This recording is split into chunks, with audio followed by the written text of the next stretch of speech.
Have you ever noticed there's a soft, unnamed hunger inside you? Something you can't label, but you know it's missing. What would it feel like if you could actually walk up to a counter and order that need like a meal? Taste it with your words, and then bring it home.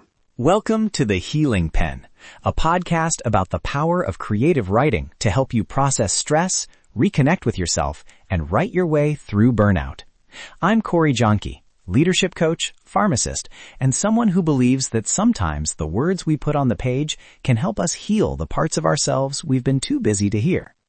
Today, we're making a menu of needs, a playful, practical exercise to turn vague longing into something you can name and order. Let's get started. A quick story. A few months into a heavy season, I noticed that every evening felt like a plate of leftovers. Same blandness, no appetite. I was exhausted but not sleeping. Busy but strangely empty. One night, I grabbed a notebook, half joking, and wrote a 5-item menu. Item 1 read, small bowl of evening quiet. Soft, warm, 2 spoons of silence, no screens, served at 8 p.m. It felt ridiculous and immediate at the same time. I picked that item and ordered it. I set my phone in another room, made a cup of chamomile, and sat with a pen for 15 minutes. That tiny act changed the rhythm of the next week. It didn't cure everything, but it reminded me that needs are actionable when you name them. If you're living with burnout, you might recognize this. Needs feel fuzzy. Rest sounds nice until you try to define what kind of rest you need. Permission feels abstract until someone hands it to you. Boundaries feel awkward until you have words to say no. That fuzziness keeps us stuck. Naming is the first act of care because language turns fog into a doorway. When we describe a need with sensory detail, we create a plan that feels less like wishful thinking and more like an invitation to act. So here's the core idea. Build a menu of needs. 5 items. Each item names a need and describes it like a dish. Texture, scent, portion size, price of admission, and a small concrete way to pay for it. Use sensory language so the need becomes tangible. For example, permission pie. Flaky crust of permission. Warm filling of you don't have to say yes. 1 generous slice served with a side of a 5-minute no script. Or boundary bento. Compact, color-coded compartments for work, family, self.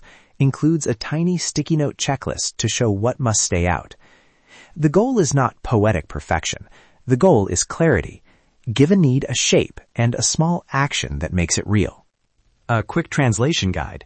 If your need feels like rest, ask, what does rest taste like? Is it cool cucumber water, a damp towel, a slow breath? If your need is permission, what does permission look like in your body? A loosened jaw, longer exhale, a quiet, it's okay in your chest. If the need is play, what color is it? What sound does it make? Using senses helps you write a menu item that your mind and body both recognize. Now we'll do the practice together. Find a pen or open a fresh document. I'll guide you step by step. Take your time. If you want to pause to write, I'll leave space with a few short pauses. Ready? Step 1. Title your page, Menu of Needs. At the top, write today's date. Step 2. Write 5 menu items. Each one names a need in a single phrase. Don't overthink it. Examples you can borrow: rest, permission, quiet, safe boundary, creative play. Pause now and jot down 5 needs, even if 1 word each. Step 3. For each item, add sensory description. Answer a few quick questions. How does it feel? What does it smell like? What size portion do you need? Does it have a price of admission, a time limit, a small boundary, a brief script? Write 1 or 2 short lines for each. I'll offer an example as I go so you can see what this looks like. Here's a sample 5-item menu to spark you. 1. Small bowl of evening quiet. Warm chamomile steam, 2 spoons of silence. Requires phone in another room. 2. Permission slice. Flaky, forgiving crust, reheated with a 5-minute, it's okay note. 3. Boundary bento. Firm container, color tabs, price, 1 sticky note not now script. 4. Creative appetizer. Playful, messy, sharp citrus of curiosity. 10 uninterrupted minutes. 5. Restful main.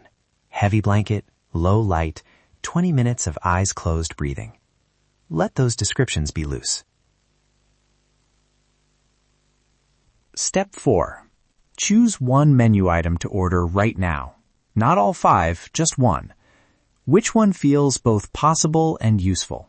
Circle it. Write a 1-paragraph scene where you go to the counter and place the order. Include a tiny line of dialogue, either something you say aloud or a short internal line. For instance, I approach the counter, set down my keys, and say, "I'll have the small bowl of evening quiet, please. No screens, 2 spoons of silence." The barista nods and hands me the chamomile. Make it concrete. Time, place, one small action afterward. If it helps, make a short follow-up step to make the scene real. That could be a time block on your calendar labeled Evening Quiet, 8 to 8:20 p.m., a sticky note on your computer that reads Permission Slice, or a 1-sentence no script you can text to yourself. These are tiny commitments that close the loop between imagination and behavior. Naming without action can stay an idea. Naming plus one small step becomes a practice. Before we move on, a simple modeled example. Tonight, I ordered creative appetizer, 10 messy minutes. I wrote the scene. I hang a little do not disturb card on my desk lamp, set a 10-minute timer, and promise myself no judgment, just words. Afterward, I put the timer back and kept one line I liked. That small permission made my weekend feel less heavy. It didn't fix everything, but it shifted the tone. You can do that too. A few gentle notes. Your words won't be perfect, and that's the point.